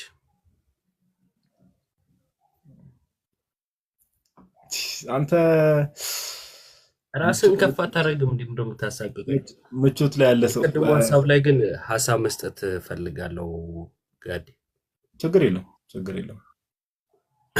ማለት አንዱ ለቀን ጠፍቷል ስለተባልኩ ቲክቶክ ላይ ባለን አገልግሎት ምናምን እንደዚህ ብለን ከፍ ማድረግ አንፈልግም። ብቻ ባለን እንደ ጓደኛ ምናምን መነጋገር ታችም ላይም ካሉ ገስትም ኮሜንትም ላይ ካሉ ወንድም እህቶች ጋር ባለን መነጋገር ሰዎችን ልንስት እንችላለን። ይሄን ሐሳብ እኛ ዛሬ ያወራነውን የተቃወሙት ቤት ተነገረ፣ ማንም አልተቃወመም እያሉ ሰሙ። ሌሎች ይሄን ሐሳብ የሚቃወሙ ሲመጡ አኮ ልክ መናፍቆች ናቸው እንደሚሉት ይላል። ይሄ ልክ አይደለም። በሰው ትከሻ ተንጠልጥሎ ሰው ለመኮርኮም መሄድ ጥሩ አይደለም እና እግዚአብሔርም ያል የልቦናችንን ሁኔታ እግዚአብሔር ያያል። ለምን ቀንተን ነው? ለእግዚአብሔር ቃል ከቀና ከጎን ያለውን ወንድምን ለመደብደብ አትጠቀምበት። መጽሐፍ ታውጣ፣ የቤተክርስቲያን ትምህርት ታውጣ፣ በሱ ሞግትና ይሄ ነው ወንድሙ የተሳስተሃል በለኝ። አንላቀቅም የሚል ኮሜንት የሚጽፉ ወንድሞች አሉ። ተው እንዴ! ጸብ አደረጋችሁት እኮ ጎረምሶቹ አስቸግረዋል፣ አንላቀቅም አለኝ ስክሪንሻት ይላል። ምን ማለት ነው? አይ እድሜያችንን ግን ያው ጎረምሶች በማለት ገና ልጆች መሆናችንን ማረጋገጣቸው ጥሩ ነው። ጉዳዩ የእድሜ ሳይሆን ያው አፈንጋጭ አይነት አድርጎ የመሳል አሽሙር ስላለው ነው እንጂ ማንም ሰው ጎረምሳ ሊባልም ሊሆንም ይችላል እንደየዘመኑ። ግን ተው በቃ እንዲህ አይደለም። ትምህርት ላይ አተኩሩ፣ ትምህርት ላይ እናውራ። ካልሆነ ግን ጎረምሳ ምናምን አለቃችሁም በማለት የሚሆን ነገር የለም። አንተም የእምነትህን እኔም የእምነቴን። ፖሊስ አይደለም እዚህ ያቆመን፣ ተገደን አይደለም እዚህ የቆምነው። አንተም ወደህ እኔም ወድጄ አይደል? ስለዚህ ተዋደን እንሄድ። ልዩነት ሲኖረን ደግሞ በቤተክርስቲያን ትምህርት ይዳኝ እና በአጭሩ ይሄን ለማለት ነው። ሁለተኛም አባቶችንም ለማሸማቀቅ ወንድሞችንም ለማሸማቀቅ አትሞክሩ። ትምህርት ላይ ብቻ እናተኩር። ዛሬም ስናነሳ ያነሳነው ሐሳብ አለ አይደለ? መጽሐፍ ተናግረናል፣ ጥቅሶች አውርተናል አይደለ? ሄዳችሁ አንድምታዩ፣ ሄዳችሁ ሌሎች መምህራንን ጠይቁ። አጠቃላይ የተነሳውን ሐሳብ በቃ ይሄ ብቻ ነው እንድትሉ ሳይሆን አይታችሁ የቤተክርስቲያን ትምህርት እንድትመዝኑ ብቻ ነው ያቀረብነው። ያቀረብነውን ያዙና መርምሩ፣ ጠይቁ የምታገኙት እና እኛ መደምደሚያንን ከኛ በላይ አዋቂ የለም እንዴት ሊቃውንት ይጠይቃሉ ነው እያለው አላልነው፣ ልንልም አንችልም። ቀደም መጀመሪያ ስንገባ አሰምተናል። አራት አይና የቤተክርስቲያን አሉ ከሚባሉ ሊቃውንት መካከል አሰምተን የጀመርነው ትላልቅ ለረጅም ዘመን ቀደም እንዳጋጣሚ ያረጋል የዲያቆን ያረጋልን ቪዲዮ እያየን ነበርና ከ25 ዓመት በፊት ሲያስተምር የነበረበት ቪዲዮ ነው። ይሄን ያህል ዓመት ያስተማረ ሰው ነውና የነሱን ሁሉ አሳይተን ዝም ብለን የጀመርነው ነገር አይደለምና እቺ ነገር እንደ እህት እንደ ወንድም እንተዛዘብ፣ ግን እቺ ነገር እናስተካክል ለማለት ነው። እግዚአብሔር ይስጥልኝ። ቴንክ ዩ። እሺ አቡም ማይክን ኦን አድርጋልና በል፣ ከዛ ቀጥሎ ለዮሐድ ይሰጣል። ቀጥል አቡዬ። እሺ በቅድሚያ ገጹን ከነገርከኝ መጽሐፉን አግኝቼዋለሁ። ኮምፓራቲቭ ቴዎሎጂ አቡነ ሽኖዳ አሁን ኢዮቤ በሰጠው ላይ ጥቂት እኔም ልበል ብዬ ነው። ያው ሁላችንም ማወቅ ያለብን ነገር ምንድን ነው፣ በተለይ ደግሞ እንደዚህ ሚዲያ ላይ መተን የተወሰነች የቤተክርስቲያናችን ነገር ለማስተላለፍ መሞክር፣ በተቻለን መጠን ከኛ ስሜት ወጥተን የቤተክርስቲያን ትምህርት እንዲተላለፍ መሞከር አለብን። ማለት የኛ ስሜት ለማንም ያለን የኛ ስሜት በፍጹም ትምህርት ላይ ተጽዕኖ እንዲኖረው ማድረግ የለብንም። ማለት እናንተ ለኔ ጥሩ ስሜት የላችሁም ማለት እኔ ያስተላለፍኩትን የቤተክርስቲያን ትምህርት መቃወም አለባችሁ ማለት አይደለም። እኔ ከደበርኳችሁ ምናምን ለምሳሌ እኔ አኪ እንዳይሰማ እንጂ ካኪ ጋር ምናምን አሁን አኩርፊው ምናምን አውቃለሁኝ። ያው ረጅም ጊዜም ፍሬንድ ስለሆንን የተለያየ አለመግባባት ይፈጠርና አክሩፌ ምናምን ረጅም ለወራት ምናምን ተኮራርፈን እናውቃለን በፊት ቴሌግራም ከምናገለግል ጀምሮ። ግን አንድም ቀን እሱን በሌላ መልኩ ሚዲያ ላይ እንትን ለማለት ምናምን በፍጹም አልሞክርም። የዛን ታይም ራሱ አክሩፌውም እሱን በማላወራው ጊዜ ራሱ ሲወያይም ቴሌግራም ላይ መልሶችን ሲሰጥም እያንዳንዷ ነገር አታልፈኝም። ሰዎችም እንዲያደምጡት ሼር አደርጋለሁኝ። ለምን ከኔ የተሻለ እውቀት እንዳለውኝ አምናለሁኝ። አሁንም አምናለሁኝ፣ በፊትም አምናለሁ። ከኔ የተሻለ እውቀት እንዳለው አምናለሁ። ሰው እሱ የሚያስተላልፈው ነገር በፍጹም ሰዎች ጋር እንዲቀር አልፈልግም። ሰዎች ሁሉ እንዲያደምጡት እና እንዲማሩ ፈልጋለሁ። ለምን አሁን እሱን ማኩረፌ ምና ሌላ ጉዳይ ነው። ግን እሱ የሚያስተላልፈው የቤተክርስቲያንን ትምህርት እስከሆነ ድረስ ሰዎችም እንዲያደምጡ የምንፈልገው ደግሞ የቤተክርስቲያንን ትምህርት እስከሆነ ድረስ በተቻለ መጠን በቃ ምንድነው የሚተላለፈው ነው እንጂ ለሰዎች ያለን መጥፎ ስሜት የቤተክርስቲያንን ትምህርት እያስተላለፉም እንዳንቃወማቸው እንዳያደርገን በጣም መጠንቀቅ አለብን። በተለይ እንደዚህ አይነት ነገሮችን እኔ እረዳለሁ። ሰዎች የሆነ ማለት የተሻለ ከኛ የተሻለ ያወቁ ሲመስለን መጥፎ ስሜት የሚሰማን አይነት ሰዎች ሊኖሩ ይችላሉ። አላቅም። በተለይ ደግሞ ሜቢ በአገልግሎት ውስጥ ምናምን ያለፋችሁ እንዲህ አይነት ነገሮች ይገጥማችኋል ብዬ አስባለሁ። ቤተክርስቲያን በአገልግሎት ያለፋችሁ ልጆች የተወሰነ ስታጠኑ፣ የተወሰነ ጥያቄዎችን ስጠይቁ፣ የተወሰነ ቤተክርስቲያናዊ የሆነ ነገር ማለት ነው፣ ምንም የወጣ ነገር ምናምን ሳይሆን እንደዚህ አይነት ነገር የእሱ ነው ትክክል ማለት ነው። እንደዛ አይደለም። እሺ የምሬ ነው፣ እንደዛ አይደለም። ዲያቆን ያረጋልም እኔም ሁላችንም የምንመዘነው በቤተክርስቲያን ትምህርት እንደመሆኑ መምህራችን ዲያቆን ያረጋልም ከየት ነው የሚያሳያችሁ? ከቤተክርስቲያን ትምህርት። ሰው በእርግጠኝነት ደግሞ ዲያቆን ያረጋል አበጋዝ ከቤተክርስቲያን ትምህርት ያሳያችኋል። ከቤተክርስቲያን ትምህርት ካሳያችሁ ደግሞ እኔ ማሳየት አልችልም ማለት ነው ተቃራኒውን ሐሳብ። ለምን ተቃራኒውም ሐሳብ በቤተክርስቲያን ትምህርት ውስጥ ሊኖር ስለማይችል ሰው ተቃራኒ ሐሳቦች ሲነሱ እነዛ ተቃራኒ ሐሳቦች ባነሱ ሰዎች ማንነት በፍጹም አይመዘንም ነገሩ። ማለት ለምሳሌ እኔ ክህነት ስለሌለኝ ዲያቆን ስላልሆንኩኝ ወይ ቴዎሎጂ ስላልተማርኩኝ ወይ ጉባኤ ቤት ስላልገባሁኝ ብቻ አንድ ሰው ደግሞ ወይ ቴዎሎጂ ስለተማረ ቴዎሎጂያን ስለተባለ የቴዎሎጂ ዩኒቨርሲቲ ውስጥ ገብቶ ስለተማረ ወይ ዲያቆን ስለሆነ ወይ ሌላ በቤተክርስቲያን ውስጥ ክህነት ያላቸው ስለሆኑ ብቻ ተብሎ እነሱ የተናገሩት ነገር ትክክል ነው ስለዚህ ብለን እንደዚህ አይነት ሳይዶች ውስጥ እንዳንገባ። ምክንያቱም በታሪክም እንደምንመለከተው ከጥንት ጀምሮ ትልቁ የቤተክርስቲያን ማዕረግ ላይ የደረሱ ወደ ጵጵስና የደረሱም ሆነው ከቤተክርስቲያን የወጣ ነገር የተናገሩ አሉ፣ ሊኖሩም ደግሞ ይችላሉ። ከቤተክርስቲያን የወጣ ነገር ወደ ኢቭን በዘመናችን እንኳን ወደ ጵጵስና ደርሰው የተወገዙ ሰዎች አሉ አይደል? ልክ እንደ አባ መዓዛ ያሉ ወደዛ ማዕረግ ሊደርሱ ብለው የተወገዙ ሰዎች አሉ አይደል? ሰው ንስጥሮስ ፓትሪያርክ አልነበር እንዴ? ንስጥሮስ ፓትሪያርክ ኤግዛክትሊ። በተለይ የመጀመሪያዎቹ ዘመን ዓለም አቀፍ ጉባኤያት ላይ የተወገዙት ቤተክርስቲያን አስቀድሞ የቤተክርስቲያን እንትን ማዕረግ ክህነት የነበራቸው ናቸው። ኢቭን አሪዮስም ጭምር ማለት ነው።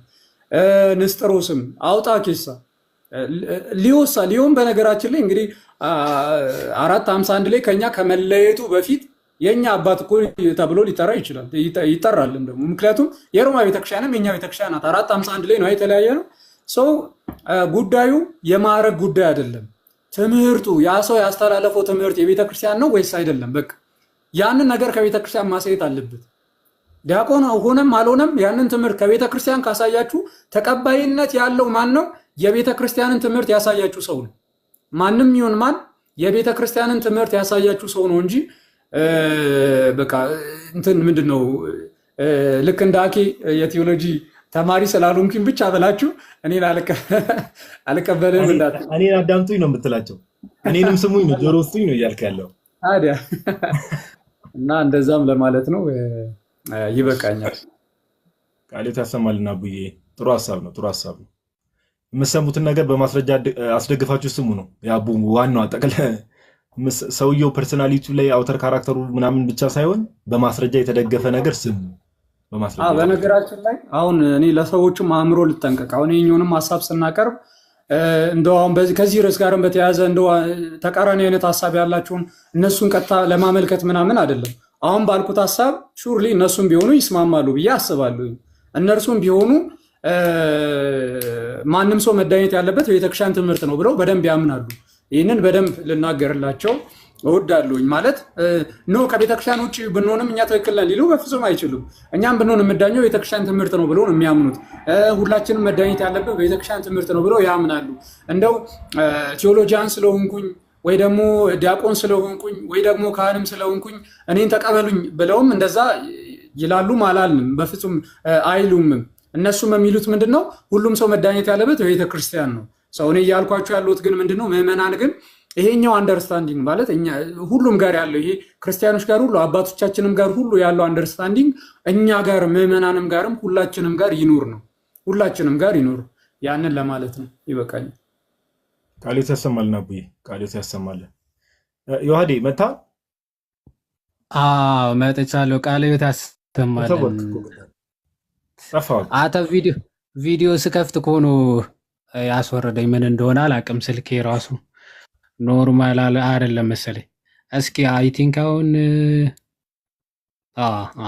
ቴንክ ዩ ላንብብላችሁ። ዘ ክሪድ ወይም ደግሞ ስለ ክሪድ ያብራሩበት ክፍል ነው። የሃይማኖት መግለጫ ብለን ምናምናት ወይም የሃይማኖት ጸሎት ብለን ምናምናት ክፍል ሁልጊዜ ጸሎት የምናደርገው ኃጢአት በሚሰረይ በአንዲት ጥምቀት የሚለውን ክፍል ያብራራሉ እና እያንዳንዱ ክፍላቶች ያብራራሉ።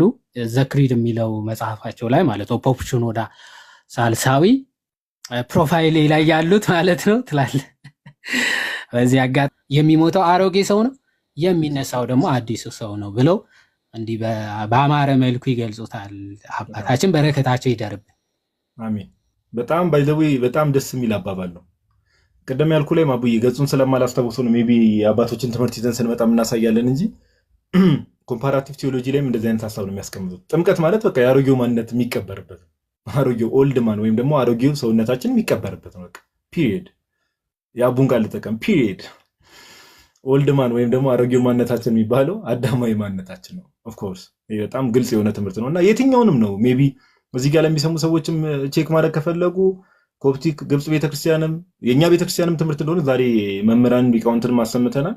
የኮፕቲኮች፣ የሶሪያ፣ የምን የህንድ የትኛውንም ቼክ ብታደርጉ የታመነ ትምህርት ነው እና ኤኒዌይስ እንትን አስቤ ነበር ዮባ ሜይ ቢ አላቅም ሌላ ቀን ብናደርገው ሳይሻል አይቀርም። ሰዎች ጥያቄ ያላቸው የሚለውን 6 ሰዓት ይሆናል ሰዓት አይደል? ከዚህ ሰዓት በኋላ ጥያቄ መቀበል ከጀመር በጣም ይሄዳል ሰዓት። ምን ታስባላችሁ? ነገ ወይ ጥያቄው ነው ብናሸጋግሩ ይሻላል። ዛሬ ትምህርቱን ሰውም የሰማውን ነገር በደንብ ዳይጀስት አድርጎ እንትን እንዲል ሜይ ቢ አዲስ የገባበት አዲስዬ እንኳን ደህና መጣ። እኔን ፒሪየድ እያልክ ትቀልዳለህ። የአንተ ሞቶ ቃል ግን ዳይጀስት ነው።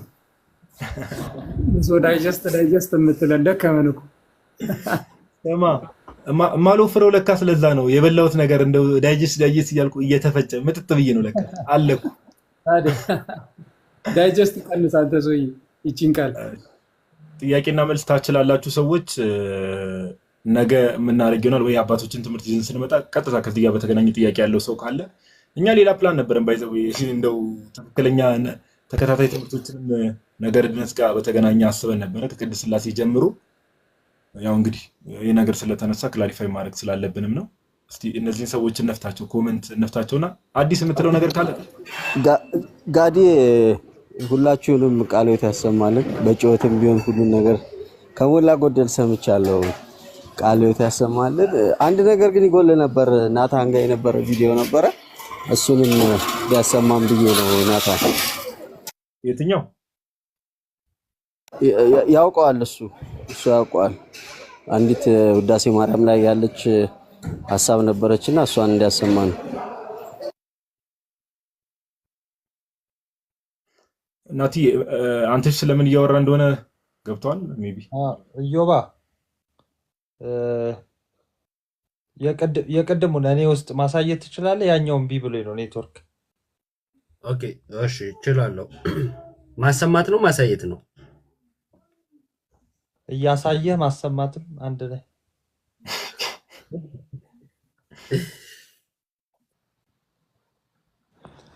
ውዳሴ ማርያም ላይ ከመይሄው የሚለውን ቦታ ይሰማል አለው። ዛሬ ኔትወርክ ትክክል አይደለም እና አለ ጎሄድ 10 የሚፈጠፍጠኝ እሱ ነው።